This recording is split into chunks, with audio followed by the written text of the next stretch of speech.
বিষ্ণু ইসলাম ওনার ইহুদি প্রতিবেশীর বাসায় যেতেন। এক ইহুদি কিশোর বিষ্ণু ইসলামের খেদমত করতে, ইহুদি ছেলে আমার নবীর খেদমত করতো, তারা ছিল নবীর প্রতিবেশী। তো অনেকদিন হয় ইহুদি ছেলেটা আসে না। বিশ্বনবী খোঁজ দিলেন ঘটনা কি, একটা ইহুদি ছেলে না আমার খেদমতে আসতো, ছেলেটা কই? খোঁজ নিয়ে জানলেন ছেলেটা অসুস্থ। বিষ্ণু ইসলাম ওই ইহুদির বাড়িতে চলে গেলেন ওই ছেলেটাকে দেখা করার জন্য, ভিজিট করার জন্য। সুবহানাল্লাহ পড়বেন না? গেলেন, যে দেখে ইহুদি ছেলেটা মুমূর্ষ, জান যায় যায় ভাব, বিছানায় পড়ে আছে, তার বাবা দাঁড়ানো। বিশ্বনবী তার মাথার পাশে বসলেন, মাথায় হাত বুলিয়ে দিলেন, আর ছেলেটাকে বললেন আসলিম, হে ইহুদি ছেলে আসলিম, ইসলাম ধর্ম গ্রহণ করো।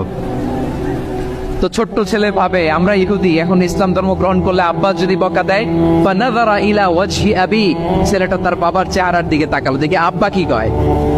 আব্বা যদি বলে তাইলে ইসলাম ধর্ম গ্রহণ করবো।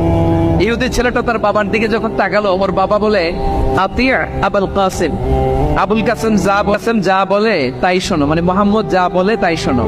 এই কথা শুনে ছেলে সাহস পাইছে, ছেলে আবার পড়তে আরম্ভ করলো আশহাদু আল্লাহ ইলাহা ইল্লাল্লাহ ওয়া আশহাদু আন্না মুহাম্মাদার রাসূলুল্লাহ, পড়েন আল্লাহু আকবার। বিশ্বনবীর আহ্বান শুনে ওই আহ্বানে সাড়া দিয়ে ইহুদি ছেলে শাহাদা পড়ে মুসলমান হয়ে গেল। তার হৃদয়টার ঈমানের নূর দিয়ে আলোকিত করে দিল কে? প্রিয় ভাইরা, এবার রাসূল সাল্লাল্লাহু আলাইহি ওয়াসাল্লাম বের হয়ে আসলেন ঘর থেকে, আর বললেন আলহামদুলিল্লাহিল্লাযী আনকাযাহু মিনান নার, প্রশংসা সে আল্লাহর যে আল্লাহ জাহান্নামে চলে যাচ্ছিল প্রায়, এমন একটা লোককে মুহূর্তের মধ্যে কালেমায়ে শাহাদাতের বদৌলতে জান্নাতি বানায় দিলেন। আওয়াজ করে পড়েন সুবহানাল্লাহ।